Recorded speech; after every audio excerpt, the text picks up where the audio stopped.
তো তারপরে দেখো, ওরে বাস অনেক ছবি এঁকেছো দেখছি, একে একে উল্টে বললেন। হ্যাঁ, তোমার ছবি কই? ড্রয়িং খাতাগুলো নিয়ে এসে খোকন কী করলো, তারপর তার বাবার বন্ধুকে দেখানোর জন্য ড্রয়িং খাতাগুলো কিন্তু সগর্বে কিন্তু সে কিন্তু নিয়ে এলো, ঠিক আছে? তখন কী বলছে, ওরে বাস অনেক ছবি এঁকেছো দেখছি, একে একে উল্টে বললে, একে একে উল্টাচ্ছে ছবিগুলো দেখছে আর বলছে, বাহ অনেক ছবি এঁকেছো, কিন্তু তোমার ছবি কই? হ্যাঁ, এ সবই তো কপি করেছো।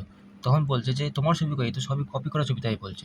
তুমি বড় হয়ে ক্যামেরা নিয়ে যদি এদের ফটো তোলো তাহলে এগুলো আরও নিখুঁত হবে। এগুলো সব নকল করা ছবি। তোমার নিজের ছবি আঁকা নিজের আঁকা ছবি কই? আচ্ছা, লোকটি কি বলছে যে তোমার এগুলো সব নকল করা ছবি, কপি করা ছবি। তোমার নিজের ছবি আঁকা কই? তাই জিজ্ঞাসা করছে। এবার দেখো, এবার এটা বলবে, খোকন তো অবাক হয়ে যাবে, তাই না?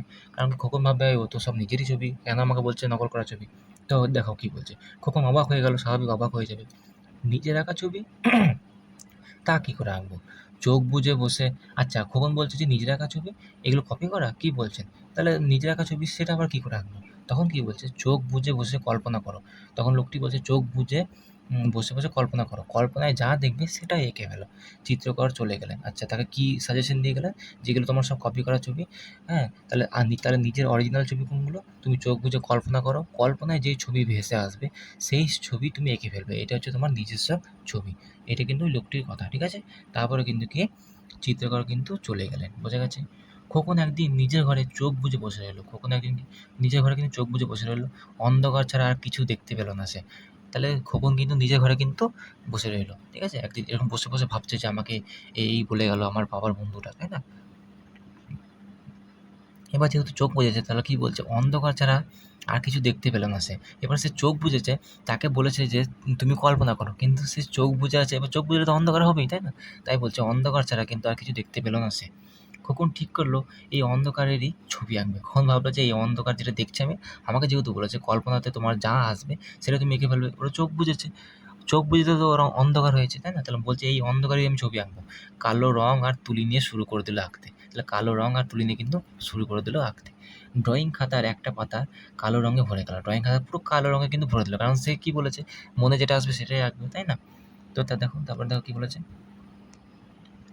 তারপর সেটার দিকে এক দৃষ্টিতে চেয়ে রইল খোকন। তারপর কী করলো, যেটা আঁকলো, তাই না? কালো পুরো রং করে দিল একটা পেজকে, সেটার দিকে এক দৃষ্টিতে একটানা তাকিয়ে রইল। এটা কী রকম ছবি হলো? সে নিজেই প্রশ্ন করছে নিজেকে যে এটা কীরকম ছবি হলো? এক দৃষ্টিতে চেয়ে রইল তবুও কিন্তু সে একটানা কিন্তু সেই পা আ উম খাতা দিয়ে কিন্তু তাকিয়ে রইল। তারপর তারপর হঠাৎ দেখতে পেল ওই কালোর ভেতরেই একটা মুখ রয়েছে, চোখও আছে, অদ্ভুত হাসি সেই চোখে। নিজের প্রথম সৃষ্টির দিকে অবাক হয়ে চেয়ে রইল খোকন। তো দেখো কি বুঝতে পারলে তাহলে? খোকনে কিন্তু এটাই কিন্তু খোকনের ১ম আঁকা ছবি। কারণ খোকন কিন্তু যতই সে কালো পুরো রং করে দিক, কিন্তু এটা কিন্তু খোকনের ১ম আঁকা ছবি, তাই না? বাকিগুলো সব তো নকল করা। এটা কিন্তু ১ম সে নিজে ইমাজিনেশন বা কল্পনা করে কিন্তু এঁকেছে, ঠিক আছে? এবং সেই কালোর তারপরে দেখো কি বলেছে? যে সেই ওই কালো পেজের ভিতরে কি একটা যেন মুখ রয়েছে সে কিন্তু দেখতে পেল তার, এবং তার চোখও আছে, অদ্ভুত সে হাসিও রয়েছে, তাই না? কারণ এটা হচ্ছে যেহেতু তার নিজস্ব আঁকা ছবি, তাই না? তো চলো, এই ছিল আজকের তোমাদের পড়া। কেমন লাগলো অবশ্যই জানিও, ঠিক আছে? এবং যদি ভিডিও ভালো লাগে অবশ্যই কিন্তু লাইক, শেয়ার, সাবস্ক্রাইব কিন্তু করতে হবে কিন্তু, ঠিক আছে? লাইক, শেয়ার, সাবস্ক্রাইব করে দিও এবং বন্ধুদের সঙ্গে শেয়ার করে দিও। ম্যাথস রিলেটেড, ঠিক আছে? একদম প্রত্যেকটা ভিডিও কিন্তু আমার চ্যানেলে কিন্তু আপলোড হয়। ঠিক আছে? তো চলো, থ্যাংক ইউ।